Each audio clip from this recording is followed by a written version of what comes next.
Well, here we are. It's Easter, it's Passover, it's Ramadan, and time to think of, I guess, of spiritual things and so forth. But we're in a broken world. We live in a broken world. I walked out in the fields and looked at the gorse blossoming yellow in the hedgerows. Of course, gorse blossoms all year round. My grandmother used to say, when the gorse is blooming, kissing's in season. But it's good to see the yellow of the gorse in the hedgerows in a world filled with both loneliness and joy, downside and the upside. Given circumstances, we are, I think, obliged to clasp happiness hard by because it's always there. Like a sanguine daydream, we need to cling on to hope. The dream remains despite a broken reality. And yes, things are difficult, and they seem difficult. You look at the war in Ukraine, where drones are used by both sides, where artillery-launched cluster bombs are used by both sides, and now, doubtless, it looks like depleted uranium warheads are going to be used by both sides, with the consequence that we saw in Iraq for cancer in little children and so on. Disturbing, but what it is. Hopefully, the Ukraine war will get resolved. Resolution will come. And we must all work and pray for that. And same in Israel-Palestine. Of course, that's nothing like the same imminent problem, but we don't see a clear path to peace as we would like to. We don't even see a clear interest by the great nations of the world like the United States of America. Never mind, you'd say, but it is disturbing for the people of Israel and Palestine that this isn't progressing.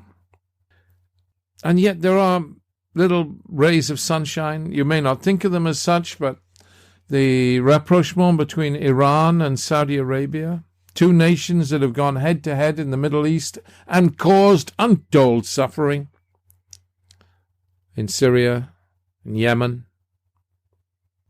And now it looks like they're about to exchange ambassadors. Well, they are about to exchange ambassadors.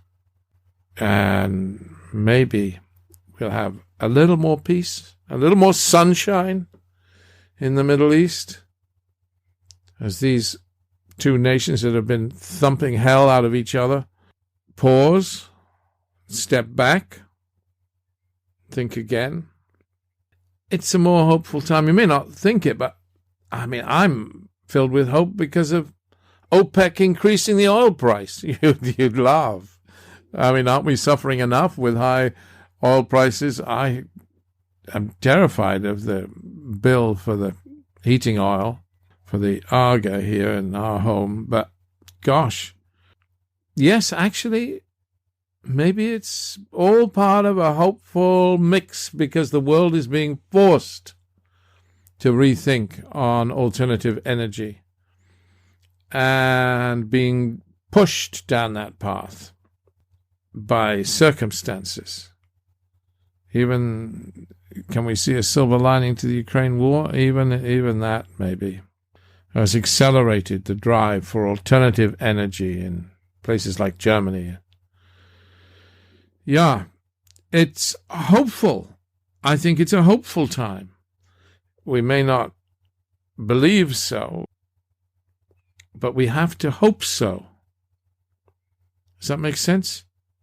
Look, what I'm trying to say, this Easter, this Passover, this Ramadan, what I'm trying to say is that we all know the world is based on love. It's love that makes the world go round. We say it, we sing it in our songs, and it's what we care for. But love by itself is not enough. Love, well, what do they say? What do the Christians say? Faith, hope, and charity, and the greatest of these is charity. Hope is hope. Faith is loyalty, and charity is love. It's a time for love, for giving in Islam and Judaism particularly. This is Ramadan and Passover are the great times for giving. But it's also obviously a time for love. But without loyalty and hope, love will wither and die. What's loyalty? Loyalty is caring for those that we are responsible for. That's our duty. I mean, love is so often transactional, but loyalty can be transactional, but I kind of like the love and loyalty we see in the Man of La Mancha, in Don Quixote, where his love is unrequited. That's the purest form of love. Love without reward. And it's a great time. And then we need hope. We need hope all the time, because without hope there's despair. And so it is our duty, our obligation to hope. In a broken world, we need to cling on to hope. And to be militant about it, we need to be cup half full people rather than cup half empty people. We need to look at the joy and look and seize onto it and claim it as ours and hope defiantly. And then that'll help us to love and to be loyal. I wonder, do you think? I mean, we always talk of loyalty and love and hope. Of the three, we place love first. But I think in today's world, hope is the most important thing. Because without hope, everything else falls apart. So let's seize it. Carpe diem, seize the day, and fill our hearts with hope, even in the darkest hour, because things are getting better. May not seem like it, but they are getting better, and they will get better for you and me and for our children. God bless you this Easter, this Passover, this Ramadan.